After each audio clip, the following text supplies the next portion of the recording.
2024년 11월 15일 새벽 5시 47분, 부산 해운대구 한 아파트 15층에서 김순자 권사님이 조용히 눈을 떴습니다. 첫 번째로 느낀 건 왼쪽 무릎에 찌릿한 통증이었습니다.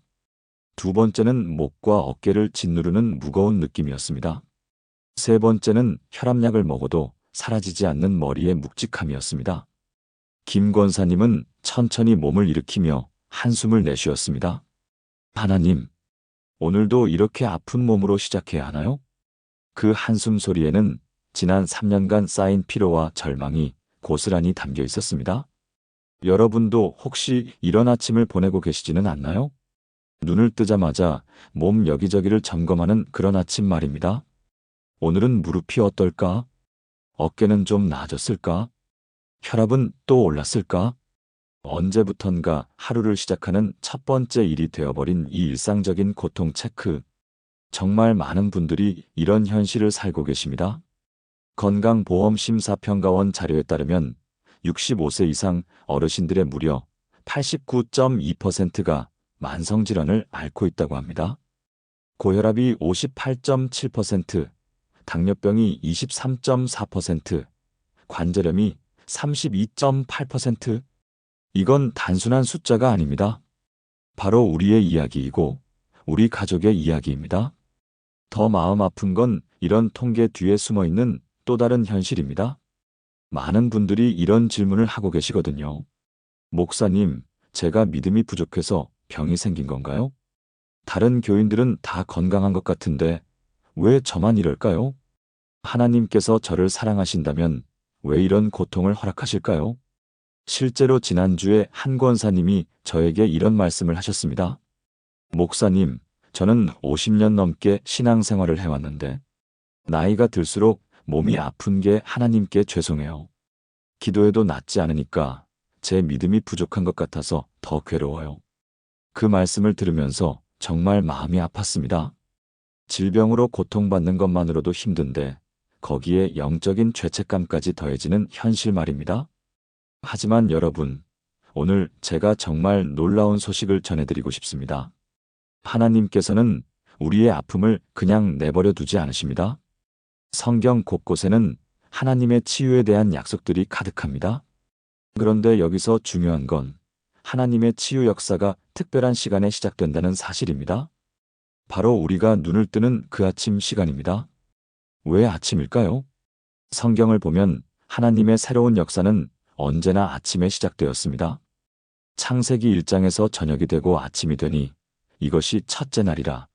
예레미야 애가 3장 22절에서 여호와의 인자와 긍휼이 무궁하심으로 우리가 진멸되지 아니함이니이다. 이것들이 아침마다 새로우니. 마가복음 1장 35절에서 새벽 아직도 밝기 전에 예수께서 일어나 한적한 곳으로 나아가사 기도하시더니 하나님의 은혜가 아침마다 새롭다는 것입니다. 어제까지의 아픔과 절망이 아무리 컸어도 오늘 아침에는 새로운 하나님의 치유 능력이 기다리고 있다는 뜻입니다. 그런데 많은 분들이 이 귀한 시간을 놓치고 계시지 않나요? 눈을 뜨자마자 스마트폰부터 보시지는 않나요? 카카오톡 확인하고, 뉴스 보고, 날씨 확인하고. 이렇게 하루를 시작하면 하나님과 만날 수 있는 골든타임을 놓치게 됩니다. 하나님께서는 여러분이 눈을 뜨는 바로 그 순간을 기다리고 계십니다. 여러분의 아픈 몸을 만져주시고 상한 마음을 위로해 주시며 새로운 치유의 능력을 부어주시기를 원하고 계십니다. 오늘은 아무리 아픈 몸이라도 반드시 드려야 할 4가지 기도에 대해 말씀드리겠습니다. 이 기도들은 단순한 위로의 말이 아닙니다. 실제로 많은 분들이 이 기도를 통해 놀라운 치유를 경험했습니다. 고혈압이 정상화된 분, 당뇨가 완치된 분, 관절염이 사라진 분, 20년 된 불면증이 치유된 분. 오늘 이런 간증들을 구체적으로 나누면서 여러분도 어떻게 이 치유의 역사에 동참할 수 있는지 알려드리겠습니다. 첫 번째는 생명의 근원이신 하나님께 드리는 감사의 기도입니다. 두 번째는 질병의 뿌리인 죄를 고백하는 회개의 기도입니다. 세 번째는 예수님의 십자가 보혈을 의지하는 치유의 기도입니다. 네 번째는 성령님의 초자연적 능력을 구하는 간구의 기도입니다. 지금 이 순간에도 하나님께서는 여러분을 치유하기를 원하고 계십니다. 더 이상 혼자서 아픔을 견디지 마시고 하나님의 치유하시는 손길을 경험해 보시기 바랍니다. 자세한 이야기에 앞서 구독과 좋아요로 많은 분들과 이 은혜를 나누는데 동참해 주시기 바랍니다. 지금 바로 시작하겠습니다. 그렇다면 아무리 아픈 몸이라도 반드시 드려야 할 첫 번째 기도는 무엇일까요? 바로 생명의 근원이신 하나님께 드리는 감사의 기도입니다. 목사님, 이렇게 아픈데 무엇을 감사하라는 거예요? 이런 질문을 하시는 분들이 정말 많습니다. 무릎이 시리고 어깨가 결리고 혈압이 높고 당뇨 수치가 걱정되는데 도대체 무엇을 감사하라는 것인지 모르겠다는 거죠. 그런데 여러분, 이게 바로 우리가 빠지기 쉬운 함정입니다. 아침에 눈을 뜨자마자 가장 먼저 하는 일이 무엇입니까? 몸 상태 체크가 아니신가요? 오늘은 무릎이 어제보다 더 아픈 것 같은데 어깨가 또 뻣뻣하네. 머리가 무거운 걸 보니 혈압이 또 올랐나? 이렇게 부족하고 아픈 부분부터 먼저 확인하면서 하루를 시작하는 것이 일상이 되어버렸습니다. 그런데 이런 식으로 하루를 시작하면 어떻게 될까요? 마음부터 무거워집니다. 부정적인 생각이 눈덩이처럼 커지면서 온 하루가 우울하고 절망적으로 흘러가게 됩니다. 실제로 미국 하버드 의대의 연구 결과에 따르면 부정적인 감정이 면역력을 40%까지 떨어뜨린다고 합니다. 반대로 감사와 긍정적인 감정은 면역력을 25% 이상 향상시킨다는 연구 결과도 있습니다. 의학적으로도 증명된 사실입니다. 하지만 성경은 이미 2000년 전부터 이 비밀을 가르쳐주고 있었습니다. 데살로니가전서 5장 18절에서 범사에 감사하라. 이것이 그리스도 예수 안에서 너희를 향하신 하나님의 뜻이니라. 범사에 감사하라는 것입니다. 좋을 때만 감사하는 것이 아니라 어려울 때도 아플 때도 힘들 때도 감사하라는 말씀입니다. 그런데 목사님, 아픈데 어떻게 감사해요? 이런 질문이 당연합니다. 하지만 여기에 놀라운 비밀이 숨어 있습니다. 감사에는 상황을 바꾸는 능력이 있다는 것입니다. 시편 139편 14절에서 다윗의 고백을 보세요. 내가 주께 감사 없는 것은 나를 지으심이 신묘 막측하심이라 주께서 하시는 일이 기이함을 내 영혼이 잘 아나이다. 다윗이 이 고백을 할 때 과연 완벽한 상황이었을까요? 전혀 그렇지 않습니다. 다윗은 그 당시 아들 압살롬의 반역으로 왕궁을 떠나 도망다니고 있었습니다. 전쟁의 상처로 몸은 만신창이었고 정치적 압박과 스트레스로 심신이 지쳐 있었습니다. 그럼에도 불구하고 다윗은 자신의 몸이 하나님의 신묘막측한 작품이라고 고백했습니다. 여기서 중요한 깨달음을 얻을 수 있습니다. 하나님께서 우리를 창조하실 때 단 하나도 실수가 없으셨다는 것입니다. 지금 우리에게 질병이나 아픔이 있다 하더라도 그것이 우리 존재 자체를 부정하는 것은 아닙니다. 오히려 하나님께서는 그 아픔조차도 우리를 더 큰 은혜로 이끄시는 도구로 사용하고 계시는 것입니다. 실제로 다윗은 시편 30편 2절에서 이렇게 고백했습니다. 여호와 나의 하나님이여 내가 주께 부르짖음에 나를 고치셨나이다. 다윗도 병으로 고생했지만 하나님께 감사하며 기도했을 때 치유를 경험했던 것입니다. 그렇다면 구체적으로 어떻게 감사의 기도를 드려야 할까요? 매일 아침 눈을 뜨자마자 아픈 곳을 확인하기 전에 먼저 이렇게 기도해 보시기 바랍니다. 하나님 아버지, 오늘도 이 생명을 주셔서 감사합니다. 당연하다고 생각하지 마세요. 생명이 있다는 것 자체가 하나님의 엄청난 은혜입니다. 우리는 의식하지 못하지만 하루에 2만 번 이상 숨을 쉽니다. 심장은 10만 번 이상 뜁니다. 우리가 잠들어 있을 때도 의식을 잃었을 때도 계속해서 생명을 유지시켜 주시는 분이 하나님이십니다. 숨을 쉴 수 있게 해주셔서 감사합니다. 심장이 뛰고 있음을 감사합니다. 눈을 뜰 수 있게 해주셔서 감사합니다. 이렇게 기본적인 생명의 기능들부터 감사하기 시작하세요. 그 다음에는 조금 더 구체적으로 감사해 보세요. 손을 움직일 수 있어서 감사합니다.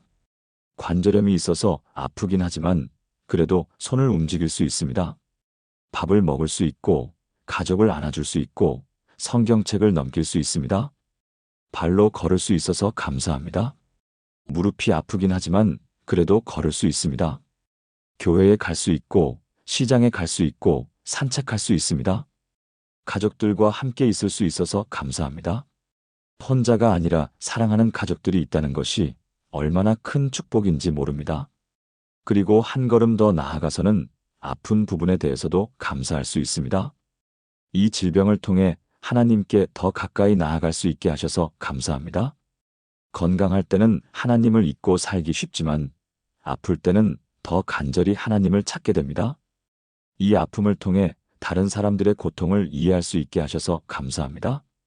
아픔을 겪어본 사람만이 다른 사람의 아픔을 진정으로 이해하고 위로할 수 있습니다. 이런 감사의 기도가 정말 효과가 있을까요? 실제 사례를 들려드리겠습니다. 서울 강서구에 사시는 박영희 권사님의 이야기입니다.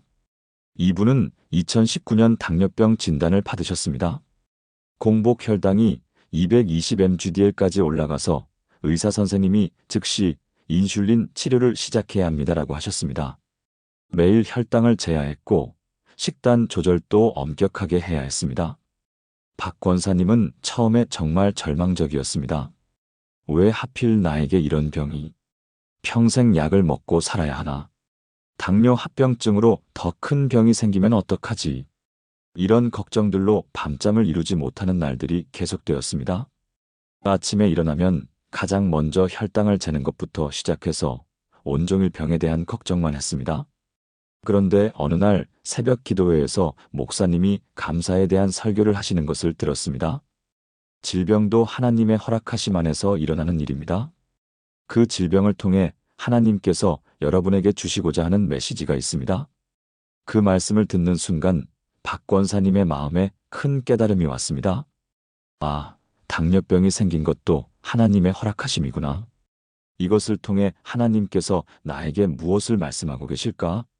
그날부터 박 권사님은 완전히 다른 기도를 시작했습니다.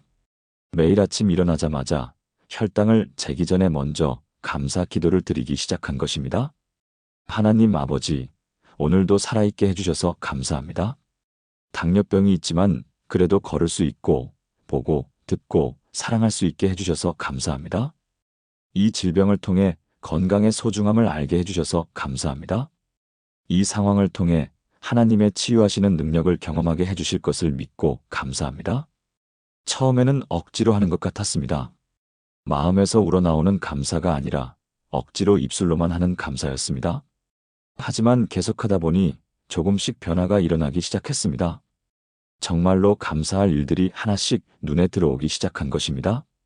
당뇨병이 있어도 다른 큰 병은 없다는 것, 가족들이 건강하다는 것, 교회에 나갈 수 있다는 것, 기도할 수 있다는 것, 그리고 놀라운 일이 일어나기 시작했습니다. 감사 기도를 시작한 지 2주 후부터 혈당 수치가 조금씩 안정되기 시작한 것입니다. 220mg/dl이었던 공복 혈당이 200mg/dl로 떨어졌습니다. 1개월 후에는 180mg/dl까지 내려갔습니다. 3개월 후에는 150mg/dl까지 떨어져서 인슐린 치료를 중단할 수 있게 되었습니다. 6개월 후에는 130mg/dl까지 내려가서 거의 정상 범위에 들어갔습니다. 의사 선생님도 깜짝 놀라셨습니다. 어떻게 이렇게 급격히 좋아졌나요? 평소와 똑같이 약을 드셨는데 식단을 완전히 바꾸신 건가요? 운동을 갑자기 많이 하기 시작하신 건가요? 박 권사님은 확신을 가지고 대답했습니다. 매일 아침 감사 기도를 드렸습니다. 감사의 기도가 저를 치유해 주었습니다. 지금도 박 권사님은 매일 아침 감사 기도를 빠뜨리지 않으십니다. 당뇨는 완전히 사라지지 않았지만 혈당은 정상 범위를 유지하고 있고 무엇보다 마음이 평안하고 기쁨이 넘친다고 하십니다. 예전에는 당뇨병 때문에 절망했는데 지금은 이 질병을 통해 하나님의 은혜를 더 깊이 경험하고 있어요. 매일 아침 하나님께 감사드릴 수 있는 제목들이 이렇게 많다는 것을 처음 알았어요. 건강할 때는 당연하다고 생각했던 것들이 얼마나 큰 축복인지 깨달았습니다. 또 다른 놀라운 간증도 있습니다. 부산 해운대구에 사시는 김철수 집사님의 이야기입니다. 이분은 무려 18년 동안 만성요통으로 고생하셨습니다. 허리 디스크가 심해서 조금만 오래 서 있어도 다리가 저리고 아팠습니다. 아침에 일어날 때는 허리가 너무 뻣뻣해서 벽을 짚고 일어나야 했습니다. 물리치료도 수없이 받아봤고, 침도 맞아봤고, 한방치료, 도수치료, 심지어 민간요법까지 안 해본 것이 없었습니다. 하지만 근본적인 해결이 되지 않았습니다. 오히려 나이가 들수록 더 심해지는 것 같았습니다. 김 집사님은 점점 우울해졌습니다. 언제까지 이런 고통을 참고 살아야 하나? 허리 수술을 해야 하는 건 아닐까? 나이가 들수록 더 심해질 텐데. 직장 생활도 힘들었습니다. 사무직이라 하루 종일 앉아 있어야 하는데 2시간만 앉아 있어도 허리가 아파서 견디기 어려웠습니다. 그런데 어느 날 박영희 권사님의 간증을 듣게 되었습니다. 감사의 기도를 통해 당뇨병이 좋아졌다는 이야기였습니다. 김 집사님도 마음을 다잡고 시도해 보기로 했습니다. 그날부터 매일 아침 허리 통증이 심해도 먼저 감사 기도부터 드렸습니다. 하나님 아버지, 오늘도 살아있게 해주셔서 감사합니다. 허리가 아프지만 그래도 걸을 수 있게 해주셔서 감사합니다. 이 아픔을 통해 건강한 사람들의 소중함을 알게 해주셔서 감사합니다. 이 고통을 통해 하나님께 더 가까이 나아갈 수 있게 하셔서 감사합니다. 이 상황을 통해 하나님의 치유하시는 능력을 경험하게 해주실 것을 믿고 감사합니다. 처음 몇 주는 별다른 변화가 없는 것 같았습니다. 여전히 아침에 일어날 때는 허리가 뻣뻣했고 오래 앉아 있으면 아팠습니다. 하지만 김 집사님은 포기하지 않았습니다. 박 권사님의 간증을 기억하며 계속 감사 기도를 드렸습니다. 한 달쯤 지나니까 조금씩 변화가 느껴지기 시작했습니다. 같은 통증이어도 예전처럼 절망적이지 않았습니다. 마음이 평안해지면서 통증에 대한 반응도 달라지기 시작했습니다. 2개월 후에는 더 확실한 변화를 느낄 수 있었습니다. 아침에 일어날 때 허리의 뻣뻣함이 조금 줄어든 것 같았습니다. 3개월 후에는 놀라운 변화가 있었습니다. 하루 종일 앉아 있어도 예전만큼 아프지 않았습니다. 6개월 후에는 정말 깜짝 놀랄 변화가 일어났습니다. 병원에서 MRI를 다시 찍어봤는데 디스크 상태가 많이 좋아져 있었던 것입니다. 의사 선생님이 이상하네요. 특별한 치료를 받으신 건 아니죠? 라고 물으셨습니다. 김 집사님은 자신 있게 대답했습니다. 매일 아침 감사 기도를 드렸습니다. 하나님께서 치유해 주셨습니다. 지금 김 집사님은 거의 정상적인 생활을 하고 계십니다. 가끔 무리하면 허리가 좀 아프긴 하지만 예전과는 비교할 수 없을 정도로 좋아졌습니다. 등산도 할 수 있게 되었고 골프도 칠 수 있게 되었습니다. 무엇보다 마음이 평안하고 감사가 넘친다고 하십니다. 감사 기도를 시작하고 나서 제 인생이 완전히 바뀌었습니다. 예전에는 아픈 것에만 집중했는데 지금은 감사할 것들이 얼마나 많은지 알게 되었어요. 하나님께서 제게 주신 모든 것들이 은혜라는 것을 깨달았습니다. 또 한 분의 간증을 더 들려드리겠습니다. 대구 수성구에 사시는 이명순 권사님의 이야기입니다. 이분은 10년 동안 불면증으로 고생하셨습니다. 밤 11시에 잠자리에 들어도 새벽 3-4시까지 잠이 오지 않았습니다. 겨우 잠이 들어도 2-3시간 자고 깨는 일이 반복되었습니다. 낮에는 피곤해서 일상생활이 힘들었고 집중력도 떨어졌습니다. 수면제를 먹어봤지만 효과가 일시적이었고 의존성이 생길까봐 걱정되었습니다. 이 권사님은 밤마다 침대에 누워서 온갖 걱정을 했습니다. 내일 할 일은 잘 될까? 자녀들은 잘 지내고 있을까? 건강에 이상은 없을까? 경제적으로 문제는 없을까? 이런 걱정들이 꼬리에 꼬리를 물고 이어지면서 더욱 잠이 오지 않았습니다. 그런데 어느 날 김철수 집사님의 간증을 듣게 되었습니다. 감사의 기도를 통해 요통이 치유되었다는 이야기였습니다. 이 권사님도 혹시나 해서 시도해 보기로 했습니다. 그날 밤부터 잠자리에 들기 전에 감사 기도를 드리기 시작했습니다. 하나님 아버지, 오늘 하루도 무사히 보낼 수 있게 해주셔서 감사합니다. 불면증이 있지만 그래도 집이 있고 침대가 있어서 감사합니다. 걱정이 많지만 그래도 사랑하는 가족들이 있어서 감사합니다. 이 상황을 통해 하나님의 평안을 더 깊이 경험하게 해주실 것을 믿고 감사합니다. 처음에는 여전히 잠이 오지 않았습니다. 감사 기도를 드려도 걱정과 불안이 머릿속을 맴돌았습니다. 하지만 포기하지 않고 계속 감사 기도를 드렸습니다. 2주쯤 지나니까 조금씩 변화가 느껴지기 시작했습니다. 예전만큼 심각한 걱정을 하지 않게 되었습니다. 감사할 일들을 생각하다 보니 자연스럽게 걱정보다는 긍정적인 생각을 하게 되었습니다. 1개월 후에는 확실한 변화가 있었습니다.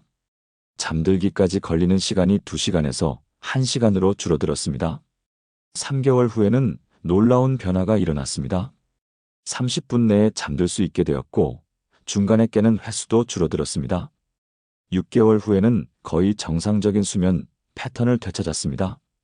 밤 11시에 잠자리에 들어서 15-20분 내에 잠들고 아침 6시까지 푹 잘 수 있게 되었습니다. 이 권사님은 말씀하십니다. 감사 기도가 제 마음을 완전히 바꿔놓았어요. 예전에는 밤마다 걱정거리만 생각했는데 지금은 감사할 일들을 생각하며 잠들어요. 감사하는 마음으로 잠들면 잠도 깊게 오고 아침에 일어날 때도 기분이 좋아요. 여러분, 이런 간증들이 우연의 일치일까요? 절대 그렇지 않습니다. 감사에는 우리의 마음과 몸을 치유하는 놀라운 능력이 있습니다. 의학적으로도 감사가 우리 몸에 미치는 긍정적인 영향이 계속 연구되고 있습니다. 감사할 때 우리 뇌에서는 세로토닌과 도파민 같은 행복 호르몬이 분비됩니다. 이 호르몬들은 스트레스를 줄이고 면역력을 높이고 자연 치유력을 활성화시킵니다. 반대로 불평과 원망은 스트레스 호르몬인 코르티솔을 분비시켜서 면역력을 떨어뜨리고 질병을 악화시킵니다. 하지만 성경은 의학보다 2000년 앞서서 이 진리를 가르쳐주고 있었습니다. 감사는 단순한 예의가 아닙니다. 감사는 하나님의 치유 능력을 우리 안으로 끌어들이는 영적인 통로입니다. 감사의 기도를 드릴 때 우리의 시선이 부족한 것에서 풍성한 것으로 바뀝니다. 문제와 아픔에 집중하던 시선이 하나님의 은혜와 축복으로 바뀝니다.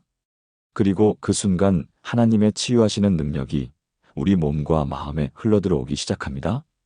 내일 아침부터 아픈 곳을 확인하기 전에 먼저 감사의 기도부터 시작해 보시기 바랍니다. 어떤 상황에서도 감사할 제목을 찾아보시기 바랍니다. 작은 것부터 시작하세요. 숨 쉬는 것, 눈 뜨는 것, 가족이 있는 것, 집이 있는 것, 음식이 있는 것. 이런 기본적인 것들부터 감사하기 시작하시면 점점 더 많은 감사 제목들을 발견하게 될 것입니다. 그리고 그 감사의 마음이 여러분의 몸과 마음을 치유하는 하나님의 능력으로 역사할 것입니다. 이제 2번째 기도로 넘어가 보겠습니다. 감사의 기도를 마쳤다면 이제 2번째로 드려야 할 기도가 있습니다. 바로 질병의 근본 원인인 죄를 고백하는 회개의 기도입니다. 목사님, 그럼 병에 걸린 사람은 모두 죄가 많다는 말씀인가요? 저는 평생 착하게 살려고 노력했는데 왜 이런 병이 생겼나요? 이런 질문을 하시는 분들이 정말 많습니다. 그런데 그런 뜻이 아닙니다. 로마서 3장 23절에서 모든 사람이 죄를 범하였음에 하나님의 영광에 이르지 못하더니라고 말씀하셨습니다. 우리는 모두 죄인입니다. 완전히 의로운 사람은 한 명도 없습니다. 이것은 어떤 사람이 특별히 더 나쁘다는 뜻이 아니라 인간의 근본적인 한계를 말하는 것입니다. 아담과 하와가 선악과를 먹고 죄가 이 세상에 들어올 때 질병과 죽음도 함께 들어왔습니다. 그래서 질병으로 고통받는다고 해서 그 사람이 특별히 더 죄가 많다는 뜻은 아닙니다. 하지만 분명한 것은 회개의 기도를 통해 죄의 문제가 해결될 때 치유의 역사가 일어난다는 사실입니다. 야고보서 5장 15절과 16절에서 믿음의 기도는 병든 자를 구원하리니 주께서 그를 일으키시리라. 혹시 죄를 범하였을지라도 사심을 받으리라. 그러므로 너희 죄를 서로 고백하며 병이 낫기를 위하여 서로 기도하라. 의인의 간구는 역사하는 힘이 크민이라고 말씀하셨습니다. 죄를 고백하고 병이 낫기를 기도하라고 하셨습니다. 회개와 치유가 연결되어 있다는 말씀입니다. 성경에서 가장 극적인 회개와 치유의 사례를 보겠습니다. 히스기야 왕의 이야기입니다. 열왕기하 20장을 보면 히스기야가 병들어 죽게 되었을 때의 이야기가 나옵니다. 선지자 이사야가 와서 여호와께서 이같이 말씀하시기를 너는 내 집에 유언하라 너가 죽고 살지 못하리라고 했습니다. 현대의학으로 치면 말기 진단을 받은 것과 같았습니다. 완전히 절망적인 상황이었습니다. 그런데 히스기야가 어떻게 했습니까? 열왕기하 20장 2절과 3절을 보면 히스기야가 얼굴을 벽으로 돌이키고 여호와께 기도하여 이르되 여호와여 구하오니 내가 주 앞에서 진실과 온전한 마음으로 행하며 주께서 보시기에 선한 일을 행한 것을 기억하옵소서 하고 히스기야가 심히 통곡하니 여기서 중요한 포인트가 있습니다. 히스기야는 단순히 자기 자랑을 한 것이 아닙니다. 심히 통곡했다는 표현이 그것을 보여줍니다. 진정한 회개는 눈물을 동반합니다. 형식적인 고백이 아니라 마음 깊은 곳에서 우러나오는 뉘우침입니다. 그 결과 어떻게 되었습니까? 열왕기하 20장 5절에서 내가 내 기도를 들었고 내 눈물을 보았노라 내가 너를 낫게 하리니 하나님께서 히스기야의 기도를 들으시고 눈물을 보셨다고 하셨습니다. 그리고 15년의 수명을 연장해 주셨습니다. 회개의 기도가 죽음의 질병까지도 치유한 놀라운 사건이었습니다. 또 다른 사례를 보겠습니다. 요한복음 5장에 나오는 38년 된 병자의 이야기입니다. 예수님께서 베데스다 연못가에서 38년 동안 병들어 누워있던 사람을 고쳐주셨습니다. 38년이라는 긴 세월, 인생의 절반을 병상에서 보낸 것입니다. 예수님께서 그를 불쌍히 여기셔서 너가 낫고자 하느냐고 물으셨습니다. 그리고 일어나 내 자리를 들고 걸어가라고 명령하셨습니다. 그 순간 38년 된 병이 즉시 나았습니다. 놀라운 치유의 기적이었습니다. 그런데 그 이후에 예수님께서 그에게 하신 말씀이 중요합니다. 요한복음 5장 14절에서 그 후에 예수께서 성전에서 그 사람을 만나 이르시되 보라 너가 나았으니 더 심한 것이 생기지 않게 다시는 죄를 범하지 말라 하시니 다시는 죄를 범하지 말라고 하셨습니다. 예수님께서 질병과 죄의 연관성을 분명히 말씀해 주신 것입니다. 물론 모든 질병이 개인의 죄 때문이라는 뜻은 아닙니다. 요한복음 9장에서 태어날 때부터 맹인이 된 사람에 대해 제자들이 이 사람이 맹인으로 난 것이 누구의 죄로 인함이니까라고 물었을 때 예수님께서 이 사람이나 그 부모의 죄로 인한 것이 아니라 그에게서 하나님이 하시는 일을 나타내고자 하심이라고 대답하셨습니다. 하지만 분명한 것은 회개의 기도가 치유에 중요한 역할을 한다는 것입니다. 그렇다면 우리는 구체적으로 무엇을 회개해야 할까요? 첫째, 몸을 돌보지 않은 죄를 회개해야 합니다. 고린도전서 6장 19절에서 너희 몸은 너희가 하나님께로부터 받은 바, 너희 가운데 계신 성령의 전인 줄을 알지 못하느냐고 하셨습니다. 우리 몸은 성령의 전입니다. 그런데 우리가 몸을 제대로 돌보지 않았다면 이것은 하나님의 전을 더럽힌 죄입니다. 과식한 것, 폭식한 것, 술을 많이 마신 것, 담배를 피운 것, 불규칙한 생활을 한 것, 과로를 한 것, 운동을 소홀히 한 것, 이런 것들로 몸을 해친 것들을 구체적으로 회개해야 합니다. 둘째, 마음의 죄들을 회개해야 합니다. 미움, 분노, 시기, 질투, 원망, 불평, 교만, 탐욕 등의 감정들은 우리 몸의 독소가 됩니다. 현대의학도 이것을 증명하고 있습니다. 스트레스와 부정적 감정이 면역력을 떨어뜨리고 각종 질병의 원인이 된다는 것이 과학적으로 입증되었습니다. 특히 용서하지 못하는 마음은 우리 몸과 마음에 큰 해를 끼칩니다. 마태복음 6장 14절과 15절에서 예수님께서 너희가 사람의 과실을 용서하면 너희 하늘 아버지께서도 너희 과실을 용서하시려니와 너희가 사람의 과실을 용서하지 아니하면 너희 아버지께서도 너희 과실을 용서하지 아니하시리라고 말씀하셨습니다. 용서하지 않으면 하나님께서도 우리를 용서하지 않으신다는 것입니다. 셋째, 하나님을 향한 불순종의 죄를 회개해야 합니다. 기도를 소홀히 한 것, 말씀을 읽지 않은 것, 예배를 드리는데 마음을 다하지 않은 것, 11조를 제대로 드리지 않은 것, 전도하지 않은 것들입니다. 하나님과의 관계가 회복될 때 우리 영혼이 건강해지고 영혼이 건강해지면 몸도 따라서 건강해집니다. 요한 3서 1장 2절에서 사랑하는 자여 내 영혼이 잘됨 같이 너가 범사에 잘되고 강건하기를 내가 간구하노라고 말씀하신 것처럼 영혼의 건강과 몸의 건강은 연결되어 있습니다. 실제로 이런 회개의 기도를 통해 놀라운 치유를 경험하신 분이 계십니다. 창원 의창구에 사시는 김철호 집사님의 간증입니다. 이분은 12년 동안 고혈압으로 고생하셨습니다. 혈압이 18만 110mmHg까지 올라가서 응급실에 실려간 적도 여러 번 있었습니다. 매일 혈압약을 2종류나 복용해야 했지만 혈압이 잘 조절되지 않았습니다. 머리가 항상 무겁고 어지러웠으며 조금만 스트레스를 받아도 혈압이 더 올라갔습니다. 의사 선생님은 평생 약을 드셔야 합니다. 고혈압은 완치가 어려운 질병입니다. 라고 하셨습니다. 김 집사님은 절망했습니다. 그런데 어느 날 새벽 기도회에서 목사님이 회개에 대한 말씀을 설교하시는 것을 들었습니다. 질병의 근본 원인은 죄입니다. 회개할 때 치유의 역사가 일어납니다. 그 말씀을 들으면서 김 집사님은 자신의 삶을 돌아보게 되었습니다. 그동안 얼마나 화를 많이 내며 살았는지 깨닫게 된 것입니다. 직장에서는 부하 직원들에게 소리를 지르고 집에서는 가족들에게 짜증을 내고 교통체증에 욕을 하고 심지어 교회에서도 마음에 안 드는 일이 있으면 속으로 분노했습니다. 아, 내가 이렇게 분노하며 살았구나. 이것이 고혈압의 원인이었구나. 그날부터 김 집사님은 매일 아침 구체적으로 회개하기 시작했습니다. 하나님 아버지, 어제 아내에게 화를 낸 것을 용서해 주세요. 직장 후배에게 소리를 지른 것을 용서해 주세요. 운전하면서 욕을 한 것을 용서해 주세요.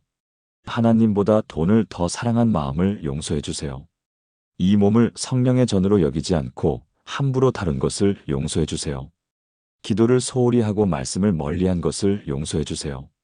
처음에는 회개할 것들이 너무 많아서 기도 시간이 40분 이상 걸렸습니다. 그동안 자신이 얼마나 많은 죄를 지으며 살았는지 깨닫게 되었기 때문입니다. 하지만 점점 마음이 깨끗해지고 평안해지기 시작했습니다. 그리고 놀라운 일이 일어났습니다. 회개 기도를 시작한 지 3주 후부터 혈압이 서서히 안정되기 시작한 것입니다. 18만 110mmHg였던 혈압이 17만 105mmHg로 떨어졌습니다. 2개월 후에는 1만 5,095mmHg까지 내려갔습니다. 4개월 후에는 1만 4,085mmHg로 거의 정상 범위에 들어갔습니다. 6개월 후에는 1만 3,080mmHg까지 내려가서 혈압약 한 종류를 끊을 수 있게 되었습니다. 의사 선생님이 깜짝 놀라셨습니다. 어떻게 이렇게 혈압이 안정되었죠? 약을 더 드신 건 아니죠? 식단을 완전히 바꾸신 건가요? 운동을 갑자기 많이 하신 건가요? 김 집사님은 자신 있게 대답했습니다. 매일 아침 회개 기도를 드렸습니다. 특히 분노에 대해 철저히 회개했어요. 하나님께서 제 죄를 용서해 주시고 치유해 주셨습니다. 지금 김 집사님의 혈압은 완전히 정상을 유지하고 있습니다. 혈압약도 최소한으로만 복용하고 있고 무엇보다 성격이 완전히 달라졌다고 하십니다. 회개 기도를 시작하고 나서 제 성격이 180도 바뀌었어요. 예전에는 사소한 일에도 화를 냈는데 지금은 웬만한 일에는 화가 나지 않아요. 가족들도 제가 많이 온순해졌다고 놀라워해요. 무엇보다 하나님과의 관계가 회복되어서 기도할 때 평안이 넘쳐요. 또 다른 놀라운 간증도 있습니다. 전주 완산구에 사시는 이순희 권사님의 이야기입니다. 이분은 8년 동안 만성위염으로 고생하셨습니다. 속이 쓰리고 아파서 제대로 식사를 할 수 없었습니다. 조금만 자극적인 음식을 먹어도 속이 아팠고 스트레스를 받으면 위산이 올라와서 목까지 쓰렸습니다. 내시경 검사를 받아보니 위벽이 많이 손상되어 있었고 헬리코박터균도 발견되었습니다. 항생제 치료도 받아보고 위산 억제제도 복용했지만 근본적인 해결이 되지 않았습니다. 의사 선생님은 스트레스가 주요 원인인 것 같습니다. 스트레스를 줄이셔야 합니다라고 하셨지만 스트레스를 줄이는 것이 쉬운 일이 아니었습니다. 이 권사님은 남편과의 관계가 좋지 않았습니다. 남편이 사업이 잘 안 되면서 집에서 짜증을 많이 냈고 술을 마시고 들어와서 화를 내는 일이 자주 있었습니다. 이 권사님은 속으로 원망이 쌓여갔습니다. 왜 남편은 변하지 않을까? 내가 무슨 죄를 지었기에 이런 고생을 해야 하나? 다른 집 남편들은 다 착한데 왜 우리 남편만 이럴까? 이런 생각들이 계속 머릿속을 맴돌면서 스트레스가 더욱 심해졌습니다. 그런데 어느 날 김철호 집사님의 간증을 듣게 되었습니다. 회개 기도를 통해 고혈압이 치유되었다는 이야기였습니다. 이 권사님도 자신의 삶을 돌아보게 되었습니다. 그동안 남편을 원망하고 미워한 마음이 얼마나 컸는지 깨닫게 되었습니다. 아, 내가 남편을 용서하지 못했구나. 이것이 위험의 원인이었구나. 그날부터 이 권사님은 매일 아침 구체적으로 회개하기 시작했습니다. 하나님 아버지, 남편을 미워한 마음을 용서해 주세요. 남편을 원망하고 판단한 것을 용서해 주세요. 다른 집과 비교하며 불평한 것을 용서해 주세요. 감사하지 못하고 불만만 가득했던 마음을 용서해 주세요. 하나님보다 남편의 변화를 더 바란 마음을 용서해 주세요. 스트레스를 제대로 관리하지 못해서 몸을 상하게 한 것을 용서해 주세요. 처음에는 억지로 하는 것 같았습니다. 남편에 대한 원망이 하루아침에 사라지지는 않았기 때문입니다. 하지만 계속 회개 기도를 드리면서 점점 마음이 변화되기 시작했습니다. 남편의 잘못된 점보다는 좋은 점들이 보이기 시작했고 남편도 나름대로 고생하고 있다는 것을 이해하게 되었습니다. 1개월 후부터는 확실한 변화가 느껴졌습니다. 위가 아픈 횟수가 줄어들기 시작한 것입니다. 속쓰림도 많이 완화되었고 식사도 조금씩 정상적으로 할 수 있게 되었습니다. 3개월 후에는 더욱 놀라운 변화가 있었습니다. 자극적인 음식을 먹어도 예전만큼 아프지 않았습니다. 6개월 후에 내시경 검사를 다시 받아봤는데 위벽 상태가 많이 좋아져 있었습니다. 헬리코박터균도 거의 검출되지 않았습니다. 의사 선생님이 어떻게 이렇게 좋아졌죠? 특별한 치료를 받으신 건가요? 라고 물으셨습니다. 이 권사님은 확신을 가지고 대답했습니다. 매일 아침 회개 기도를 드렸습니다. 특히 남편을 용서하는 기도를 드렸어요. 하나님께서 제 마음을 치유해 주시니까 위도 따라서 좋아졌습니다. 지금 이 권사님은 위염이 거의 완치되었습니다. 가끔 무리하면 속이 좀 불편하긴 하지만 예전과는 비교할 수 없을 정도로 좋아졌습니다. 무엇보다 남편과의 관계가 완전히 달라졌습니다. 이 권사님이 먼저 남편에게 사과했습니다. 여보, 그동안 당신을 이해하지 못하고 원망만 했던 건 미안해요.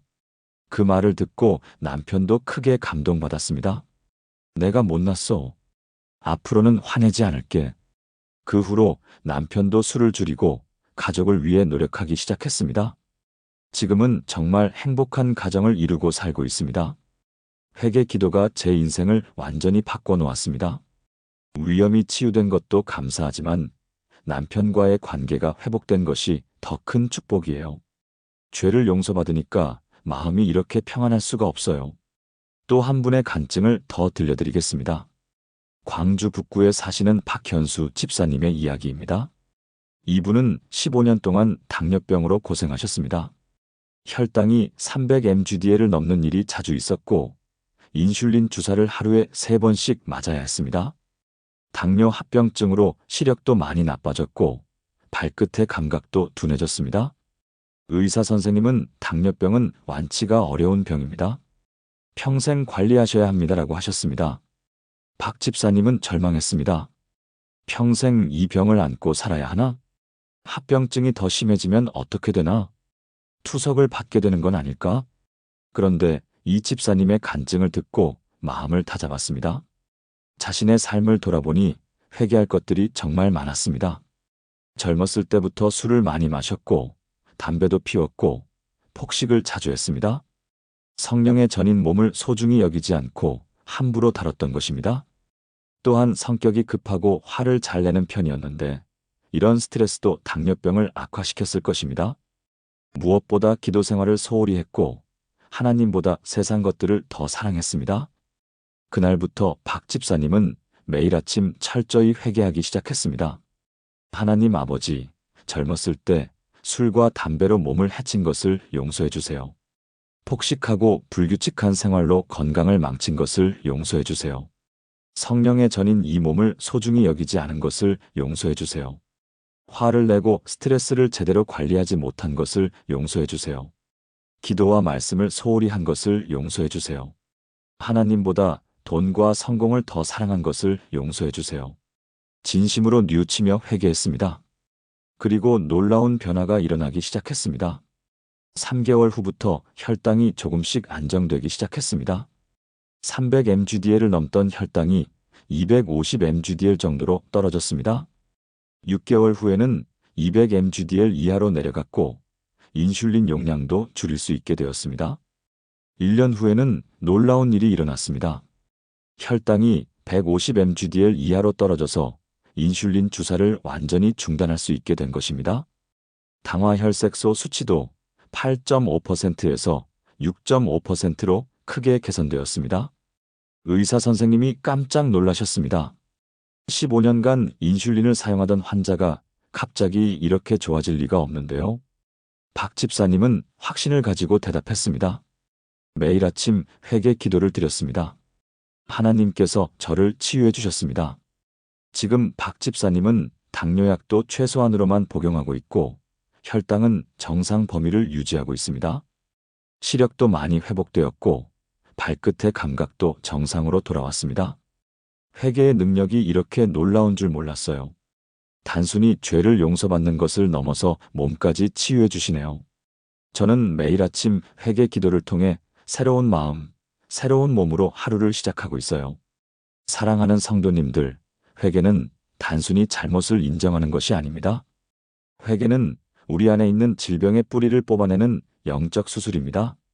죄가 우리 몸과 마음에 만들어 놓은 독소들을 깨끗하게 씻어내는 하나님의 치유 방법입니다.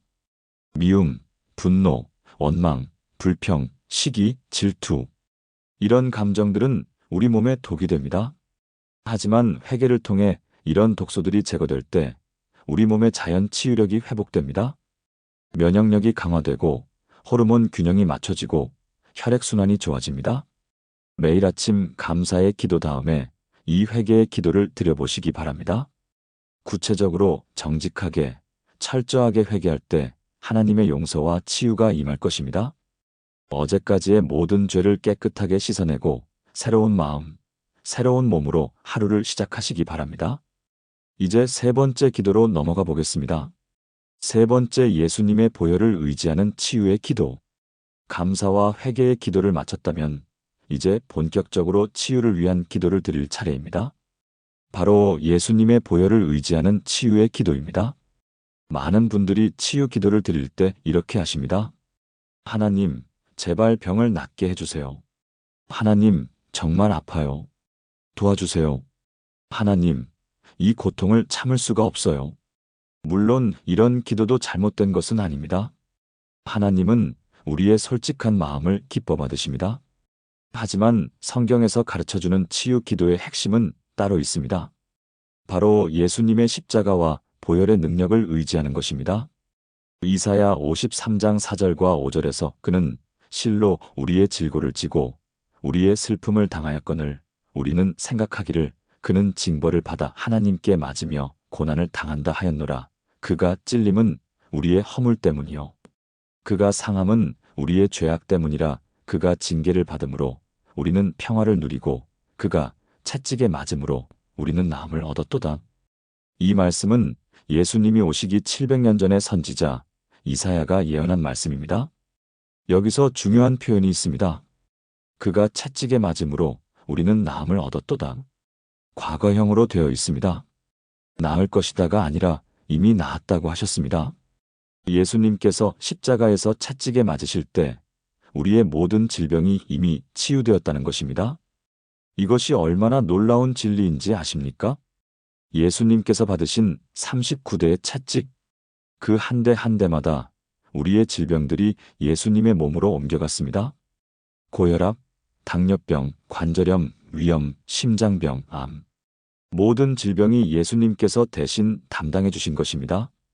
마태복음 8장 16절과 17절에서 저물매 사람들이 귀신 들린 자를 많이 데리고 예수께 오거늘 예수께서 말씀으로 귀신들을 쫓아내시고 병든 자를 다 고치시니 이는 선지자 이사야를 통하여 하신 말씀에 그가 우리의 연약한 것을 친히 담당하시고 병을 짊어지셨도다 함을 이루려 하심이더라.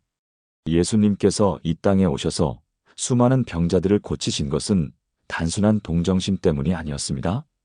십자가에서 우리의 모든 질병을 대신 짊어지시기 위한 예표였던 것입니다.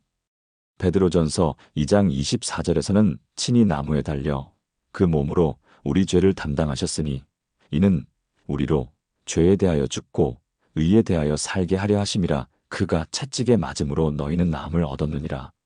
여기서도 과거형으로 표현되어 있습니다. 나을 것이다가 아니라 이미 나았다고 하셨습니다. 이것이 바로 치유 기도의 핵심입니다. 우리가 병을 고쳐달라고 애걸복걸하는 것이 아니라 이미 예수님께서 십자가에서 성취해 놓으신 치유를 믿음으로 받아들이고 선포하는 것입니다. 예수님께서 직접 보여주신 치유의 사례들을 보겠습니다. 마태복음 9장에 나오는 중풍병자의 이야기입니다. 사람들이 중풍병자를 침상에 누인 채로 예수님께 데려왔습니다.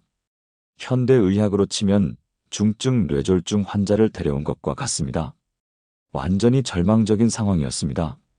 그런데 예수님께서 그 중풍병자를 보시고 가장 먼저 하신 말씀이 무엇입니까? 작은 자야 안심하라, 내 죄 사함을 받았느니라. 병을 고쳐주시기 전에 먼저 죄 사함을 선포하셨습니다. 주변에 있던 서기관들이 이 사람이 왜 이렇게 참남한 말을 하는가라고 마음속으로 생각했습니다. 예수님께서 그들의 생각을 아시고 말씀하셨습니다. 그러나 인자가 땅에서 죄를 사하는 권세가 있는 줄을 너희로 알게 하려 하노라. 그리고 중풍병자에게 일어나 내 침상을 가지고 집으로 가라고 명령하셨습니다. 그 순간 중풍병자가 일어나서 집으로 갔습니다. 완전한 치유가 일어난 것입니다. 이것이 예수님의 치유 방법이었습니다. 죄 사함과 치유가 함께 이루어진 것입니다. 마가복음 5장에 나오는 12년 동안 혈루증을 앓던 여인의 이야기도 놀랍습니다. 이 여인은 12년 동안 혈루증으로 고생했습니다. 많은 의원에게 많은 괴로움을 받았고 가진 것도 다 허비했지만 아무 효험이 없고 도리어 더 중해졌습니다. 현대의학으로 치면 만성출혈성 질환 환자였습니다. 그런데 이 여인이 예수님에 대한 소문을 듣고 생각했습니다. 내가 그의 옷에만 손을 대어도 구원을 받으리라. 여기서 구원을 받으리라는 말은 헬라어로 소조인데 이것은 영적 구원과 육체적 치유를 모두 포함하는 단어입니다. 이 여인은 예수님의 옷자락만 만져도 나을 줄 믿었습니다. 그리고 실제로 옷자락을 만졌을 때 즉시 혈루 근원이 마르고 병이 나은 줄을 몸에 깨달았습니다. 예수님께서 그 여인에게 말씀하셨습니다. 딸아, 내 믿음이 너를 구원하였으니 평안히 가라. 내 병에서 놓여 건강할지어다. 믿음이 그 여인을 구원하고 치유했다는 것입니다. 요한복음 4장에 나오는 왕의 신하의 아들 이야기도 놀랍습니다. 왕의 신하의 아들이 가버나움에서 병들어 죽게 되었습니다. 신하가 예수님께 와서 내려가사 내 아들을 고쳐주시기를 간구했습니다. 그런데 예수님께서 그에게 뭐라고 말씀하셨습니까? 가라, 내 아들이 살아있다. 아직 치유하신 것도 아니고 만져주신 것도 아닌데 내 아들이 살아있다고 말씀하신 것입니다. 그 사람이 예수님께서 하신 말씀을 믿고 가더니 도중에 그 종들이 만나서 아이가 살아났다고 알려주었습니다. 정확히 예수님께서 내 아들이 살아있다고 말씀하신 그 시각에 아이의 열병이 떨어진 것이었습니다. 예수님의 말씀에는 창조의 능력이 있습니다. 있으라 하시면 있어지고 낫거라 하시면 나아지는 것입니다. 그렇다면 우리는 구체적으로 어떻게 예수님의 보혈을 의지하는 치유 기도를 드려야 할까요? 먼저 예수님의 십자가 사역을 확실히 믿고 선포하는 기도부터 시작하십시오. 예수님, 주님께서 2000년 전 갈보리 십자가에서 저를 위해 죽어주셨음을 믿습니다. 주님께서 십자가에서 채찍에 맞으심으로 제 모든 질병을 대신 담당해 주셨음을 믿습니다. 주님의 보혈로 제 몸의 모든 병든 부분이 깨끗하게 씻어지기를 선포합니다. 주님께서 이미 십자가에서 완성해 놓으신 치유를 지금 제 몸에서 나타내 주시옵소서. 그 다음에는 구체적인 질병 부위를 놓고 기도하십시오. 관절염이 있다면 예수님의 이름으로 이 관절염이 떠나가기를 명령합니다. 고혈압이 있다면 예수님의 보혈의 능력으로 혈압이 정상화되기를 선포합니다. 당뇨병이 있다면 예수님의 이름으로 췌장이 정상적으로 작동하여 혈당이 조절되기를 명령합니다. 위염이 있다면 예수님의 치유하시는 능력으로 위벽이 새롭게 회복되기를 선포합니다. 불면증이 있다면 예수님의 평강으로 깊은 잠을 주시기를 선포합니다. 이때 중요한 것은 의심하지 않는 믿음입니다. 마가복음 11장 23절과 24절에서 예수님께서 내가 진실로 너희에게 이르노니 누구든지 이 산더러 들리어 바다에 던져지라 하며 그 말하는 것이 이루어질 줄 믿고 마음에 의심하지 아니하면 그대로 되리라. 그러므로 내가 너희에게 말하노니 무엇이든지 기도하고 구하는 것은 받은 줄로 믿으라. 그리하면 너희에게 그대로 되리라. 받을 줄로 믿으라가 아니라 받은 줄로 믿으라고 하셨습니다. 이미 받았다고 믿으라는 것입니다. 예수님께서 십자가에서 이미 우리의 치유를 완성해 놓으셨기 때문에 지금 그것을 믿음으로 받기만 하면 되는 것입니다. 실제로 이런 믿음의 기도를 통해 놀라운 치유를 경험하신 분이 계십니다. 포항 북구에 사시는 조명희 권사님의 간증입니다. 이분은 2021년 유방암 2기 진단을 받으셨습니다. 암 덩어리가 3.5cm나 되었고 겨드랑이 림프절까지 전이된 상태였습니다. 의사 선생님은 즉시 수술을 해야 하고 수술 후에도 항암 치료와 방사선 치료를 받아야 합니다라고 하셨습니다. 조 권사님은 충격에 빠졌습니다. 아직 고등학생인 딸이 둘이나 있었고 남편도 직장에서 중요한 시기였습니다. 하나님, 왜 저에게 이런 시련을 주시나요? 제가 무슨 죄를 지었기에 이런 병이 생겼나요? 앞으로 어떻게 살아야 하나요? 처음 몇 주는 잠도 제대로 자지 못했고 식사도 거의 하지 못했습니다. 가족들도 모두 충격에 빠져 있었습니다. 그런데 어느 날 새벽 기도회에서 목사님이 이사야 53장 5절 말씀을 설교하시는 것을 들었습니다. 그가 채찍에 맞음으로 우리는 나음을 얻었도다. 그 순간 조 권사님의 마음에 큰 깨달음이 왔습니다. 아, 예수님께서 이미 나의 암을 십자가에서 대신 담당해 주셨구나. 지금 내가 할 일은 절망하는 것이 아니라 믿는 것이구나. 그날부터 조 권사님은 기도가 완전히 달라졌습니다. 하나님, 암을 고쳐달라고 애걸복걸하는 대신 예수님께서 이미 제 암을 치유해 주셨음을 믿습니다라고 선포하기 시작했습니다. 매일 아침 일어나자마자 이사야 53장 5절을 큰 소리로 선포했습니다. 그가 채찍에 맞음으로 우리는 나음을 얻었도다. 예수님의 이름으로 이 암이 내 몸에서 완전히 사라지기를 선포합니다. 예수님의 보혈이 제 몸의 모든 암세포를 깨끗하게 씻어내기를 선포합니다. 예수님께서 십자가에서 이미 완성해 놓으신 치유를 지금 제 몸에서 나타내 주시옵소서. 가족들은 조 권사님이 현실을 받아들이지 못한다고 걱정했습니다. 엄마, 너무 무리하지 말고 현실적으로 생각해요. 하지만 조 권사님의 믿음은 흔들리지 않았습니다. 물론 의사가 권하는 치료는 받기로 했지만 동시에 예수님의 치유하시는 능력을 믿고 매일 선포했습니다. 수술을 받기 전 마지막 검사를 했는데 의료진이 모두 깜짝 놀랐습니다. 3.5cm였던 암덩어리가 1.8cm로 줄어들어 있었던 것입니다. 이상하네요. 아무 치료도 하지 않았는데 어떻게 이럴 수가 있죠? 의사 선생님도 이해할 수 없다는 표정이었습니다. CT상으로는 림프절 전이도 많이 줄어든 것 같네요. 정말 신기한 일입니다. 수술은 예정보다 훨씬 간단하게 끝났습니다. 암 덩어리를 제거해봤더니 대부분 괴사된 상태였고 림프절에서도 암세포가 거의 발견되지 않았습니다. 병리 검사 결과는 더욱 놀라웠습니다. 2기였던 암이 1기 초기 수준으로 후퇴해 있었던 것입니다. 이런 경우는 정말 드뭅니다. 의학적으로 설명하기 어려운 일이네요. 의사 선생님도 인정할 수밖에 없었습니다.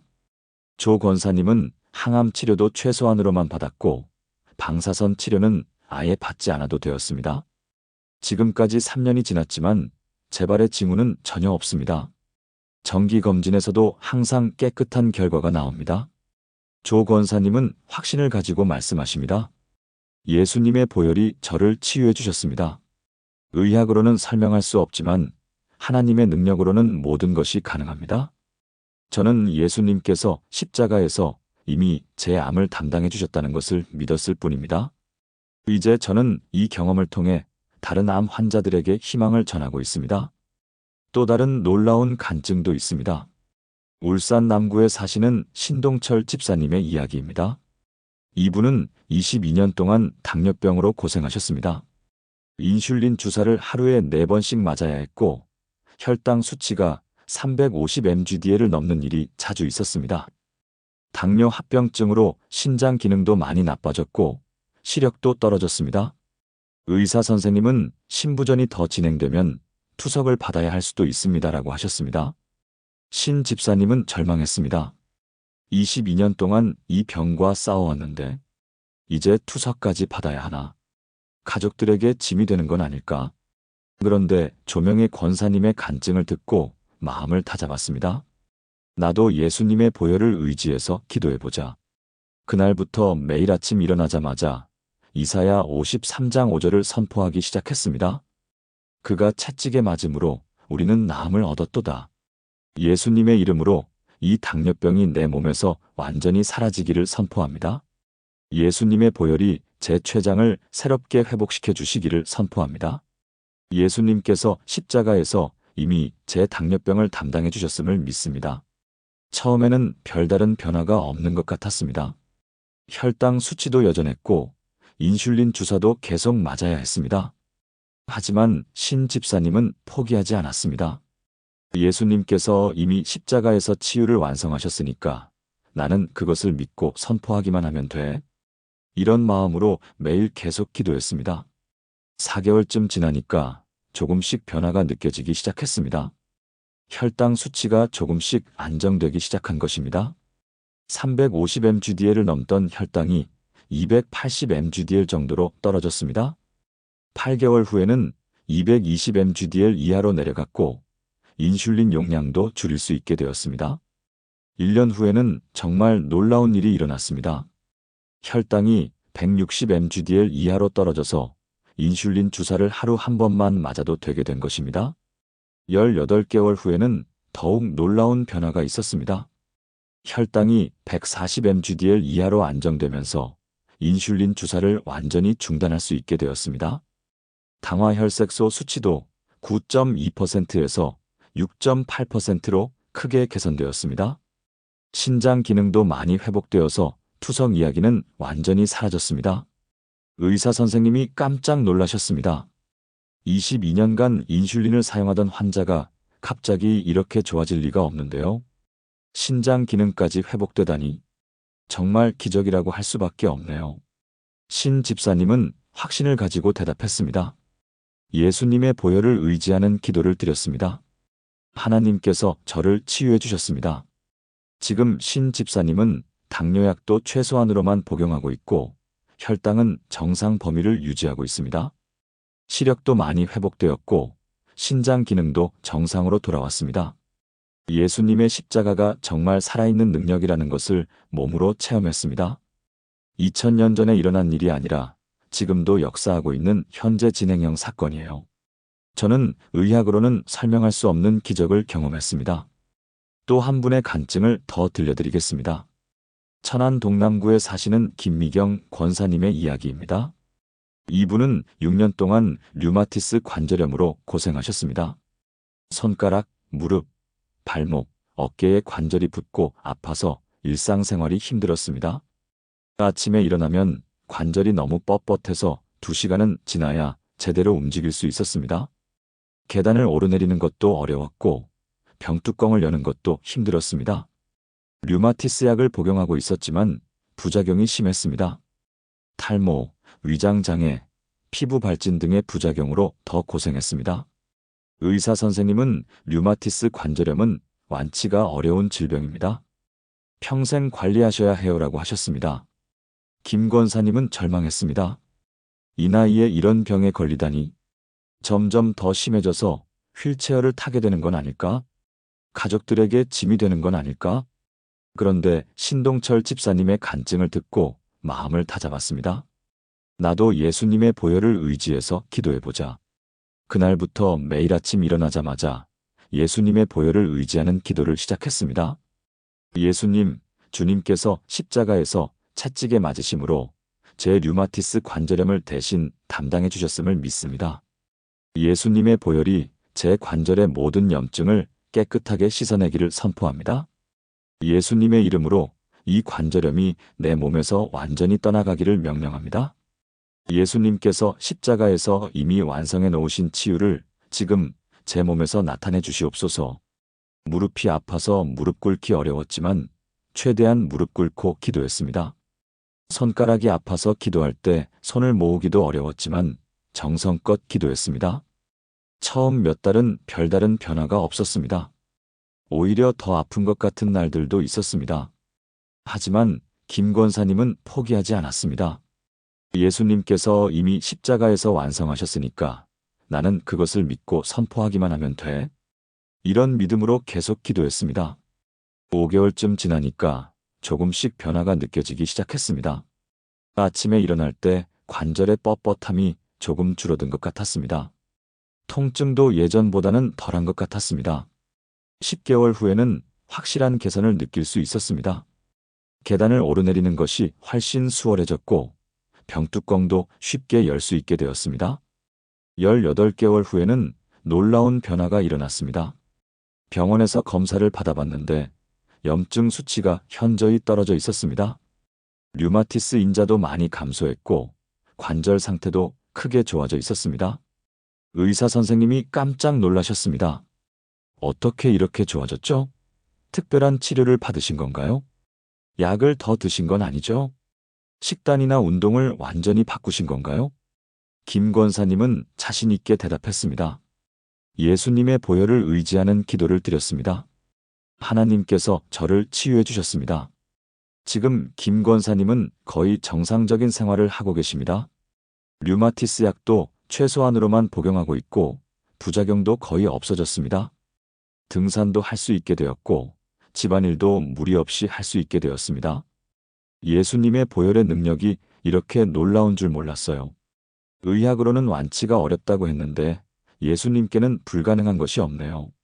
저는 매일 예수님의 십자가 앞에서 감사드리며 살고 있습니다. 사랑하는 성도님들, 예수님의 보혈에는 모든 질병을 치유하는 능력이 있습니다. 2000년 전 갈보리 십자가에서 이미 우리의 모든 질병이 해결되었습니다. 예수님께서 39대의 채찍을 맞으실 때마다 우리의 질병들이 그 몸에 옮겨졌습니다. 고혈압, 당뇨병, 관절염, 위염, 심장병, 암, 신장병, 간병. 모든 질병이 예수님께서 대신 담당해 주신 것입니다. 그래서 이제 우리는 그 질병들을 가지고 있을 이유가 없습니다. 예수님께서 이미 대신 담당해 주셨기 때문입니다. 이제 우리에게 필요한 것은 그 완성된 치유를 믿음으로 받아들이는 것입니다. 의심하지 말고 두려워하지 말고 담대하게 예수님의 이름으로 치유를 선포하시기 바랍니다. 예수님께서 십자가에서 이미 제 질병을 담당해 주셨습니다. 예수님의 보혈이 제 몸을 깨끗하게 씻어내고 새롭게 회복시켜 주십니다.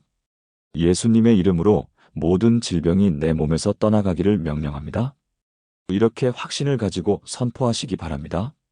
매일 아침 이 치유의 기도를 드릴 때 하나님의 놀라운 능력을 경험하시게 될 것입니다. 이제 마지막 4번째 기도로 넘어가 보겠습니다. 지금까지 감사, 회개, 예수님의 보혈을 의지하는 치유 기도를 드렸다면 마지막으로 성령님의 치유 능력을 구하는 간구의 기도를 드려야 합니다. 예수님께서 승천하시기 전에 제자들에게 가장 중요한 약속을 하나 해주셨습니다. 바로 성령님의 능력에 대한 약속이었습니다. 사도행전 1장 8절에서 오직 성령이 너희에게 임하시면 너희가 권능을 받고 예루살렘과 온 유대와 사마리아와 땅 끝까지 이르러 내 증인이 되리라고 말씀하셨습니다. 성령님께서 임하시면 권능을 받는다고 하셨습니다. 그 권능 중에는 당연히 치유의 권능도 포함되어 있습니다. 오순절 이후 초대교회에서 일어난 놀라운 치유의 역사들을 보십시오. 사도행전 3장에서 베드로와 요한이 성전 미문에서 나면서부터 걷지 못하는 사람을 고쳤을 때 베드로가 나사렛 예수 그리스도의 이름으로 일어나 걸으라고 명령했습니다. 그 순간 그 사람의 발과 발목이 곧 힘을 얻어 뛰어서서 걸었습니다. 40년 동안 한 번도 걸어본 적이 없는 사람이 순간적으로 완전히 치유된 것입니다. 사도행전 5장에서는 더욱 놀라운 일이 일어났습니다. 베드로의 그림자만 스쳐도 병자들이 낫는 역사가 일어난 것입니다. 심지어 병든 사람을 메고 나와 침대와 요 위에 눕혀 베드로가 지날 때에 혹 그의 그림자라도 누구에게 터필까 바라더라. 그림자만으로도 치유가 일어났다는 것입니다. 사도행전 19장에서는 바울에게도 비슷한 일이 일어났습니다. 하나님이 바울의 손으로 놀라운 능력을 행하게 하시니 심지어 사람들이 바울의 몸에서 손수건이나 앞치마를 가져다가 병든 사람에게 얹으면 질병이 떠나고 악귀도 나가더라.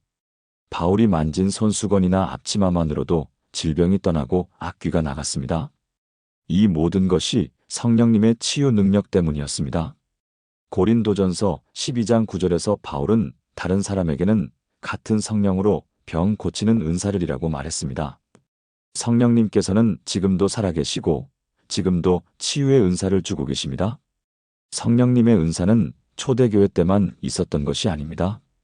히브리서 13장 8절에서 예수 그리스도는 어제나 오늘이나 영원토록 동일하시니라고 하셨습니다. 성령님도 마찬가지입니다. 초대교회에서 치유하신 성령님이 지금도 동일하게 치유하고 계십니다. 예수님께서도 지상 사역을 하실 때 성령님의 능력으로 치유 사역을 하셨습니다. 누가복음 4장 18절에서 주의 성령이 내게 임하셨으니 이는 가난한 자에게 복음을 전하게 하시려고 내게 기름을 부으시고 나를 보내사 포로된 자에게 자유를 눈먼 자에게 다시 보게 함을 전파하며 눌린 자를 자유롭게 하고라고 선포하셨습니다. 예수님도 성령님의 기름 부으심을 받아 치유 사역을 하셨던 것입니다. 마태복음 12장 28절에서 예수님께서 그러나 내가 하나님의 성령을 힘입어 귀신을 쫓아내는 것이면 하나님의 나라가 이미 너희에게 임하였느니라고 말씀하셨습니다. 예수님의 모든 치유 사역이 성령님의 능력으로 이루어진 것입니다. 그렇다면 우리는 어떻게 성령님의 치유 능력을 구해야 할까요? 첫째, 성령님께서 살아계시고 지금도 역사하고 계신다는 것을 믿어야 합니다. 어떤 분들은 성령님의 초자연적인 역사는 초대교회 때만 있었고 지금은 없다고 생각하십니다. 하지만 성경 어디에도 성령님의 능력이 특정 시대에만 제한된다는 말씀은 없습니다.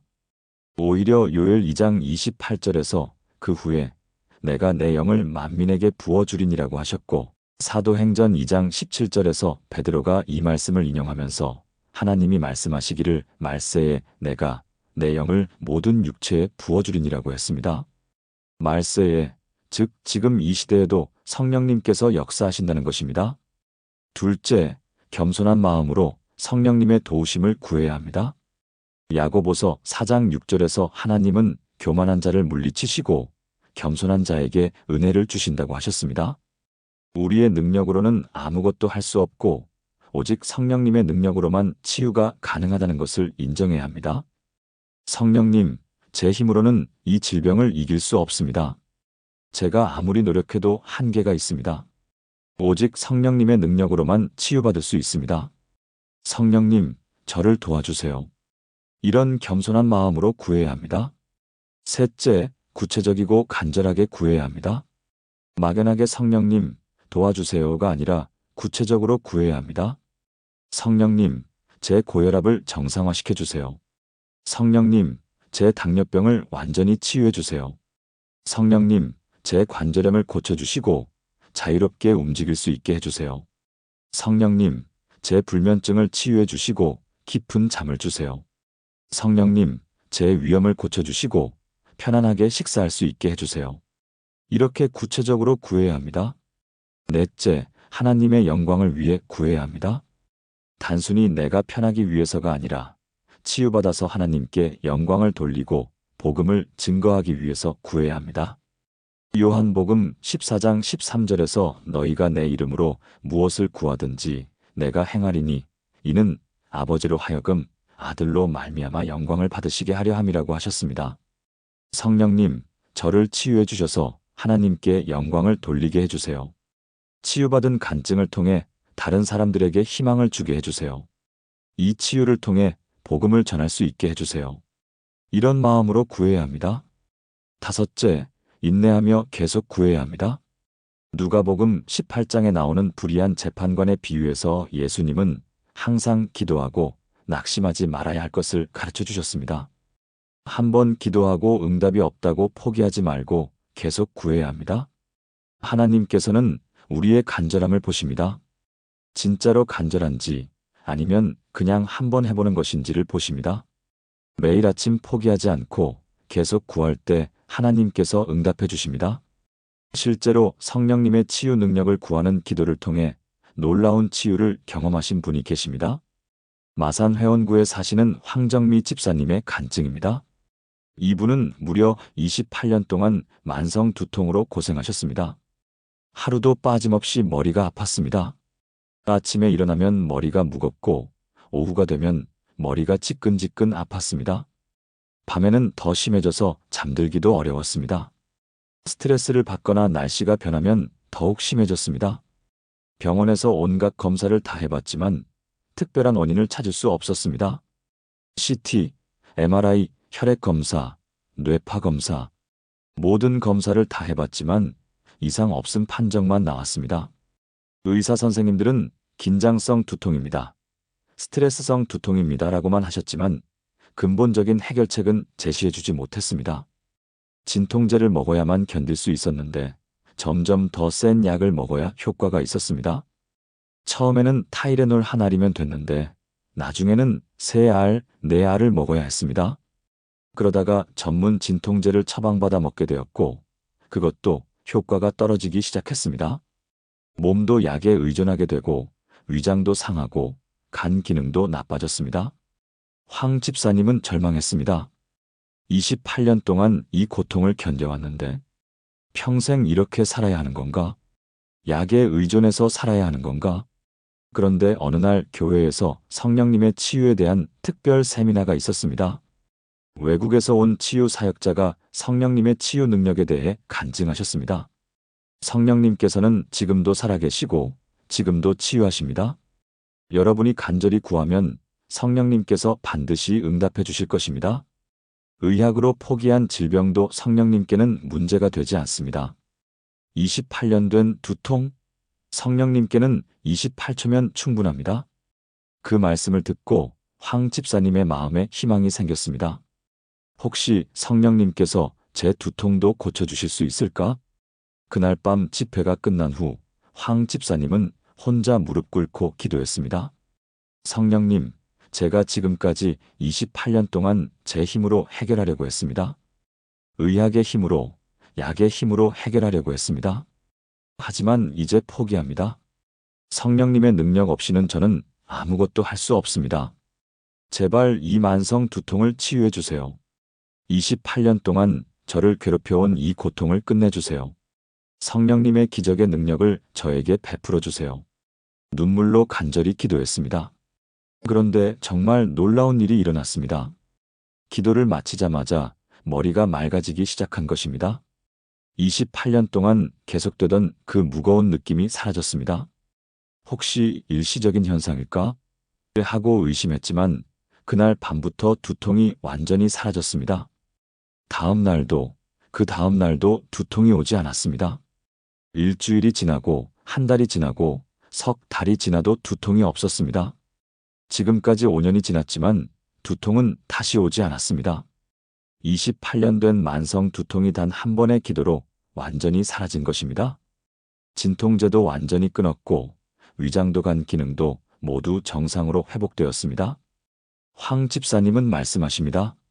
의학으로는 절대 설명할 수 없는 일이었습니다. 28년 동안 그 어떤 치료로도 낫지 않았던 두통이 성령님의 능력으로는 한순간에 치유되었어요. 정말 성령님께는 불가능한 것이 없다는 것을 체험했습니다. 지금도 매일 성령님께 감사드리며 살고 있습니다. 또 다른 놀라운 간증도 있습니다. 제주 서귀포시에 사시는 고영수 권사님의 이야기입니다. 이분은 당뇨병 합병증으로 거의 실명 직전까지 갔습니다. 당뇨망막병증이 심각해서 의사 선생님은 더 이상 치료할 방법이 없습니다. 실명을 각오하셔야 합니다라고 하셨습니다. 15년 동안 당뇨를 앓으면서 혈관이 많이 손상되었고 망막의 출혈이 계속 일어났습니다. 레이저 치료도 여러 번 받았지만 계속 악화되었습니다. 시야가 점점 흐려지고 글자도 거의 보이지 않았습니다.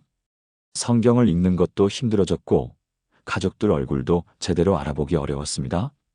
고 권사님은 두려웠습니다. 눈을 못 보게 되면 어떻게 살지? 성경도 읽지 못하고 찬송도 부르지 못하게 되면 가족들에게 짐이 되는 건 아닐까? 가족들도 모두 걱정했습니다. 그런데 어느 날 황정미 집사님의 간증을 듣게 되었습니다. 성령님의 치유 능력을 구하는 기도를 통해 28년 된 두통이 치유되었다는 이야기였습니다. 고 권사님은 마지막 희망을 걸고 똑같은 방법으로 기도하기로 했습니다. 그날부터 매일 아침마다 성령님께 간절히 기도하기 시작했습니다. 성령님, 제 눈을 치유해 주세요. 하나님의 말씀을 읽을 수 있게 해주세요.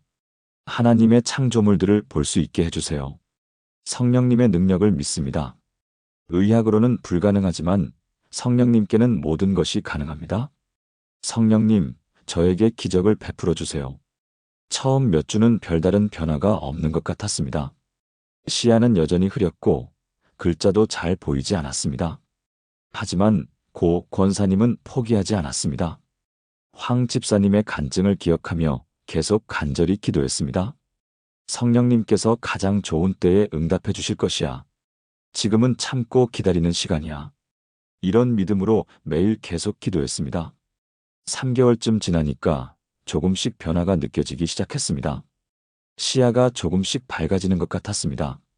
글자도 예전보다는 좀 더 선명하게 보이기 시작했습니다. 6개월 후 병원에서 검사를 받았는데 의료진이 모두 놀랐습니다. 당뇨망막병증이 현저히 개선되어 있었던 것입니다. 출혈도 많이 줄어들었고 혈관 상태도 좋아져 있었습니다. 이상하네요. 더 이상 치료 방법이 없다고 했는데 어떻게 이렇게 좋아졌죠?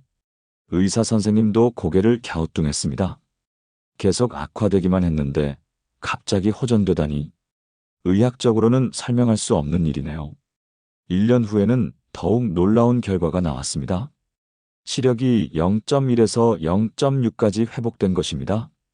거의 실명 직전이었는데 일상생활이 가능한 수준까지 회복된 것입니다. 지금 고 권사님의 시력은 0.8까지 회복되었습니다. 성경도 돋보기 없이 읽을 수 있게 되었고 찬송가도 보면서 부를 수 있게 되었습니다. 당뇨도 잘 조절되고 있고 다른 합병증도 생기지 않았습니다. 고 권사님은 확신을 가지고 말씀하십니다. 성령님께서 저를 치유해 주셨습니다. 의학으로는 설명할 수 없는 기적을 경험했습니다. 실명 직전이었는데 성령님의 능력으로 다시 볼 수 있게 되었어요. 이제 이 눈으로 하나님의 말씀을 더 열심히 읽고 하나님의 영광을 전하겠습니다.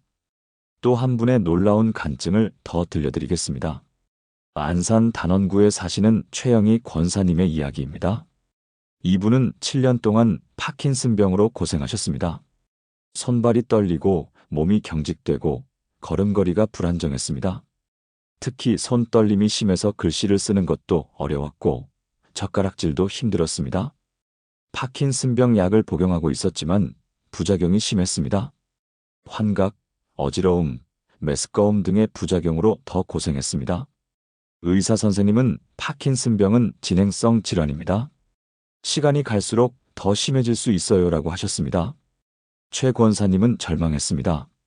이 나이에 이런 병에 걸리다니. 점점 더 심해져서 침대에서 못 일어나게 되는 건 아닐까? 가족들에게 짐이 되는 건 아닐까? 그런데 고영수 권사님의 간증을 듣고 마음을 다잡았습니다. 나도 성령님께 간절히 기도해보자. 그날부터 매일 아침 일어나자마자 성령님께 간절히 기도하기 시작했습니다. 성령님, 제 파킨슨병을 치유해 주세요. 이 떨림과 경직을 완전히 제거해 주세요. 성령님의 능력으로 제 신경계를 새롭게 회복시켜 주세요. 성령님, 저는 성령님의 능력을 믿습니다. 의학으로는 불가능하지만 성령님께는 모든 것이 가능합니다. 손이 떨려서 기도할 때 손을 모으기도 어려웠지만 정성껏 기도했습니다. 몸이 경직되어서 무릎 꿇기도 힘들었지만 최대한 정성을 다해 기도했습니다. 처음 몇 달은 별다른 변화가 없었습니다. 오히려 더 심해지는 것 같은 날들도 있었습니다. 하지만 최 권사님은 포기하지 않았습니다. 고 권사님의 간증을 기억하며 계속 간절히 기도했습니다. 성령님께서 가장 좋은 때에 응답해 주실 거야. 지금은 참고 기다리는 시간이야. 이런 마음으로 매일 계속 기도했습니다. 8개월쯤 지나니까 조금씩 변화가 느껴지기 시작했습니다. 손떨림이 조금 줄어든 것 같았습니다. 몸의 경직도 예전보다는 덜한 것 같았습니다. 1년 후에는 확실한 개선을 느낄 수 있었습니다. 글씨를 쓸 수 있게 되었고 젓가락질도 할 수 있게 되었습니다.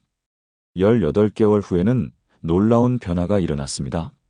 병원에서 검사를 받아봤는데 파킨슨병 증상이 현저히 개선되어 있었습니다. 손떨림도 거의 없어졌고 몸의 경직도 많이 좋아졌습니다. 의사 선생님이 깜짝 놀라셨습니다. 어떻게 이렇게 좋아졌죠? 파킨슨병이 이렇게 호전되는 경우는 정말 드문데요. 특별한 치료를 받으신 건가요? 약을 더 드신 건 아니죠? 최 권사님은 자신 있게 대답했습니다. 성령님께 치유를 구하는 기도를 드렸습니다.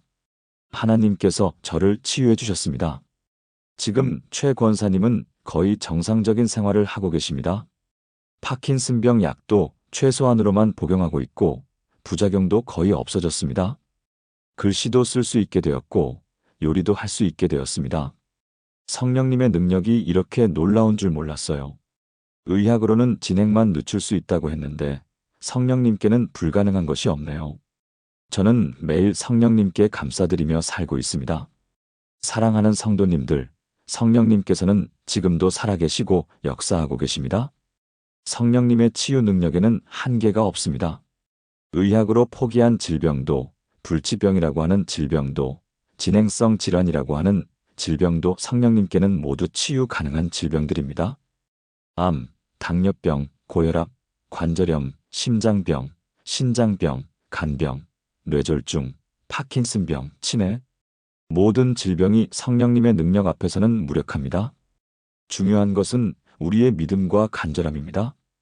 반신반의하는 마음이 아니라 확신을 가지고 성령님의 능력을 구해야 합니다. 성령님께서는 모든 것을 하실 수 있습니다. 성령님께는 불가능한 것이 없습니다. 성령님, 저를 치유해 주세요. 이런 믿음으로 간절히 구하시기 바랍니다. 매일 아침 이 4번째 기도를 드릴 때 성령님께서 여러분의 몸과 마음에 놀라운 치유의 역사를 일으키실 것입니다. 포기하지 마시고 계속 구하시기 바랍니다.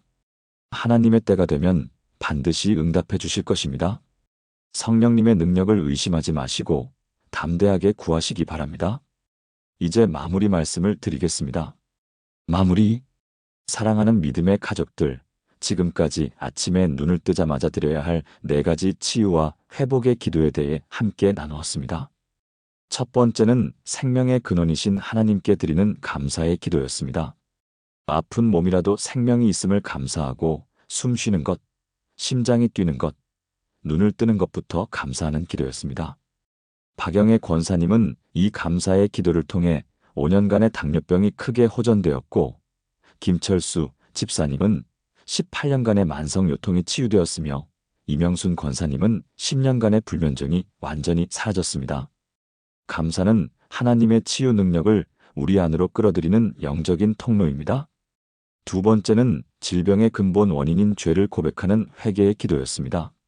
몸을 돌보지 않은 죄, 마음의 죄들, 하나님을 향한 불순종의 죄를 구체적으로 고백하는 기도였습니다. 김철호 집사님은 이 회개의 기도를 통해 12년간의 고혈압이 정상화되었고, 이순희 권사님은 8년간의 만성 위염이 치유되었으며 박현수 집사님은 15년간의 당뇨병이 완치되었습니다. 회개는 우리 안에 있는 질병의 뿌리를 뽑아내는 영적 수술입니다. 세 번째는 예수님의 보혈을 의지하는 치유의 기도였습니다. 예수님께서 십자가에서 채찍에 맞으심으로 이미 우리의 모든 질병을 담당해 주셨다는 것을 믿고 선포하는 기도였습니다. 조명의 권사님은 이 기도를 통해 유방암 2기가 기적적으로 치유되었고, 신동철 집사님은 22년간의 당뇨병이 완치되었으며, 김미경 권사님은 6년간의 류마티스 관절염이 크게 호전되었습니다. 예수님의 보혈에는 모든 질병을 치유하는 능력이 있습니다. 네 번째는 성령님의 치유 능력을 구하는 간구의 기도였습니다. 성령님께서 지금도 살아계시고 치유하신다는 것을 믿고 간절히 구하는 기도였습니다. 황정미 집사님은 이 기도를 통해 28년간의 만성 두통이 완전히 사라졌고, 고영수 권사님은 당뇨막막병증이 치유되어 시력을 회복했으며, 최영애 권사님은 7년간의 파킨슨병이 크게 호전되었습니다. 성령님의 치유 능력에는 한계가 없습니다. 이 네 가지 기도는 단순한 순서가 아닙니다. 하나님께서 성경을 통해 우리에게 가르쳐 주신 완전한 치유와 회복의 시스템입니다.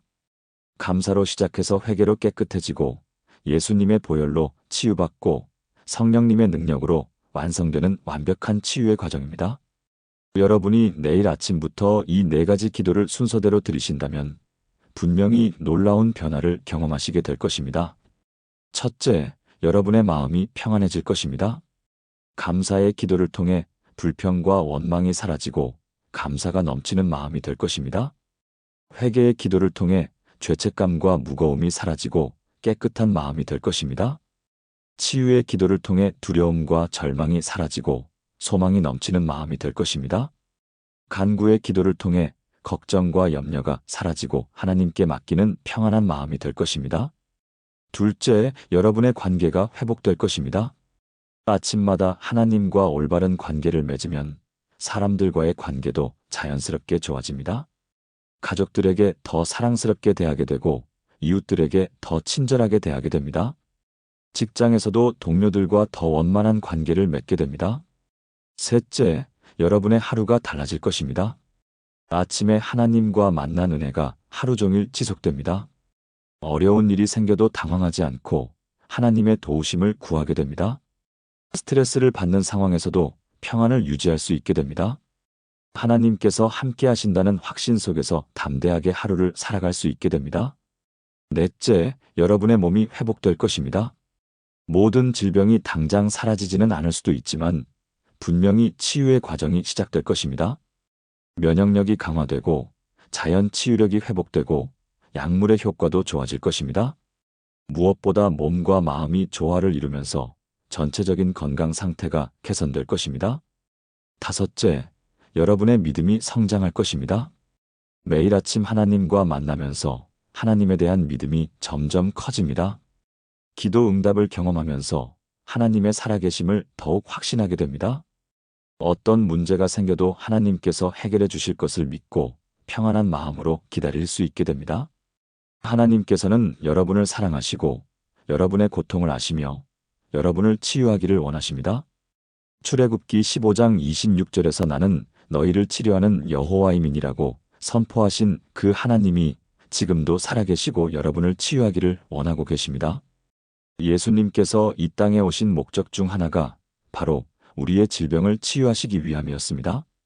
마태복음 4장 23절에서 예수께서 온 갈릴리에 두루 다니사 그들의 회당에서 가르치시며 천국 복음을 전파하시며 백성 중에 모든 병과 모든 약한 것을 고치시니라고 기록되어 있습니다. 그 예수님이 지금도 살아계시고 지금도 우리 곁에 계십니다. 성령님께서도 지금 이 순간에도 우리와 함께 계시면서 우리를 치유하기를 원하고 계십니다. 로마서 8장 11절에서 예수를 죽은 자 가운데서 살리신 이의 영이 너희 안에 거하시면 그리스도 예수를 죽은 자 가운데서 살리신 이가 너희 안에 거하시는 그의 영으로 말미암아 너희 죽을 몸도 살리시리라고 약속하셨습니다. 우리 안에 계신 성령님의 능력으로 우리의 죽을 몸도 살려주신다는 놀라운 약속입니다. 두려워하지 마시고 의심하지 마시고 담대한 믿음으로 이 네 가지 기도를 시작해 보시기 바랍니다. 하나님의 치유하시는 손길이 여러분의 아픈 몸을 어루만지시고 상한 마음을 치유하시며 새로운 건강과 활력을 주실 것입니다. 여러분의 질병이 하나님의 영광을 나타내는 통로가 될 것입니다. 치유받은 간증을 통해 많은 사람들에게 희망을 주고 하나님의 살아계심을 증거하는 삶이 될 것입니다. 내일 아침부터 당장 시작하시기 바랍니다. 핸드폰 알람을 평소보다 15분 일찍 맞춰 놓으시고 눈을 뜨자마자 이 4가지 기도를 드려보시기 바랍니다. 첫 번째, 생명을 주신 하나님께 구체적으로 감사드리세요. 두 번째, 몸과 마음과 영혼의 죄를 구체적으로 고백하고 회개하세요. 세 번째, 예수님의 보혈을 의지하여 담대하게 치유를 선포하세요. 네 번째, 성령님의 치유 능력을 간절하고 구체적으로 구하세요. 매일 이 기도를 드릴 때마다 하나님의 치유하시는 능력이 여러분에게 임할 것입니다. 포기하지 마시고 인내하며 계속 기도하시기 바랍니다. 때로는 즉시 치유가 일어날 수도 있고, 때로는 점진적으로 회복될 수도 있습니다. 하지만 분명한 것은 하나님께서 여러분을 치유하기를 원하고 계시고 반드시 응답해 주실 것이라는 사실입니다. 하나님의 때가 되면 가장 좋은 방법으로 가장 완벽하게 응답해 주실 것입니다. 오늘도 끝까지 함께 해주셔서 감사합니다. 이 귀한 치유의 말씀이 더 많은 분들께 전해질 수 있도록 구독과 좋아요, 알림 설정으로 함께 해주시기 바랍니다. 댓글로 여러분의 치유 간증이나 기도 제목도 나누어 주시면 함께 기도하겠습니다. 여러분의 작은 간증이 다른 분들에게 큰 희망이 될 수 있습니다. 저도 이 기도를 드리고 혈압이 좋아졌어요. 당뇨 수치가 많이 개선되었습니다. 무릎 통증이 줄어들었어요. 이런 작은 간증들이 모여서 큰 희망의 물결을 만들어갑니다. 하나님의 치유하시는 능력이 여러분과 여러분의 가정에 충만하시기를 간절히 축복합니다. 질병과 아픔을 이기는 승리의 삶이 되시기를 축복합니다. 매일 아침 하나님과 만나는 은혜로운 삶이 되시기를 축복합니다. 하나님의 사랑과 은혜가 여러분의 몸과 마음을 가득 채우시기를 축복합니다. 예수님의 보혈이 여러분을 완전히 치유하시기를 축복합니다. 성령님의 능력이 여러분에게 충만하시기를 축복합니다. 건강한 몸, 평안한 마음, 풍성한 영혼으로 하나님께 영광 돌리는 삶이 되시기를 축복합니다. 주님의 이름으로 기도합니다. 아멘.